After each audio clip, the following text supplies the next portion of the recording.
대표님 안녕하세요. 예, 안녕하세요. 심은하 씨 복귀설이 나왔는데 이에 대해서 심은하 씨 측이 사실 무근이다라면서 법적 대응을 예고했어요. 근데 이게 사건이 어떻게 된 거냐면 바이포엠이라는 소속사에서 심은하 씨한테 15억 주고 계약했다라고 보도자료를 낸 거예요. 근데 전혀 사실이 아니었고 심은하 씨 측이 되게 강력하게 반발을 하고 있거든요. 이거에 대해서 근데 바이포엠이 해명을 했어요. 자기들은 심은하 씨 대행을 사칭한 사람한테 속았다. 그 사람한테 실제로 15억을 줬고 나는 심은하 씨랑 계약을 한 줄 알았다. 이렇게 주장을 하고 있어요. 이 경우에 심은하 씨 측에서 바이포엠을 명예훼손으로 고소했다고 하는데 처벌이 될까요?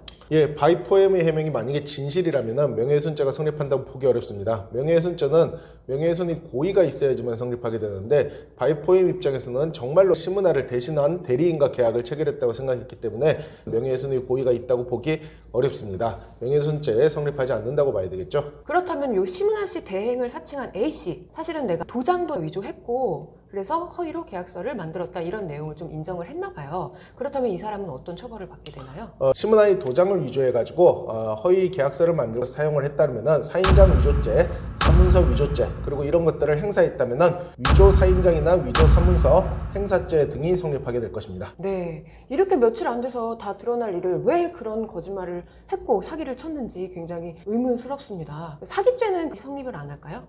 사기요. 역시 만약에 그 15억을 가져가서 자기가 편취를 했다면 15억에 대한 사기죄는 당연히 성립하겠죠.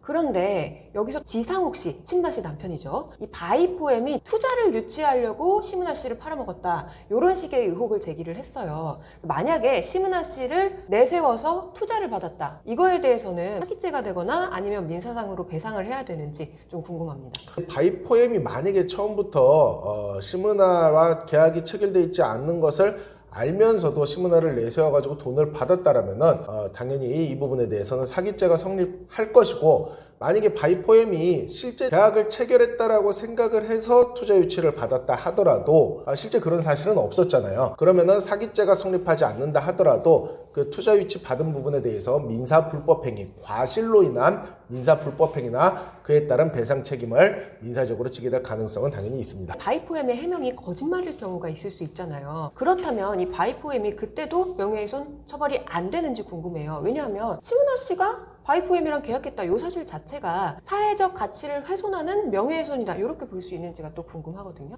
실제로 어떤 A급 연예인이 있어요. 기획사는 삼류 기획사라고 할까요? 이 A급 1류 연예인과 삼류 기획사가 계약을 체결했다라는 것은 1류 연예인 입장에서는 그 자체로 명예가 훼손될 가능성이 있기 때문에 그런 계약이 체결됐다고 3류 기획사가 떠들고 다니는 것 자체만으로도 명예훼손죄가 성립할 수 있습니다. 특히 그 연예 기획사가 여러 가지 불미스러운 일에 많이 연루된 기획사라면은 그런 기획사와 연예인이 계약 체결했다고 떠들고 다니는 것은 당연히 명예훼손죄가 성립될 가능성이 있습니다. 하지만 조금 다르게 1류 기획사와 1류 연예인이 계약을 체결했다라고 떠들고 다닌다라면은 그 자체만으로 그것이 만약에 진실이 아니라 하더라도 명예훼손죄가 성립되기는 어려울 수도 있을 것 같습니다. 네, 그러면은 이건 바이포엠이 어떤 회사냐에 따라 다른데 저희는 바이포엠에 대해서 어떤 회사다라고 구체적인 사실을 말한 것이 아님을 알려드립니다. 감사합니다.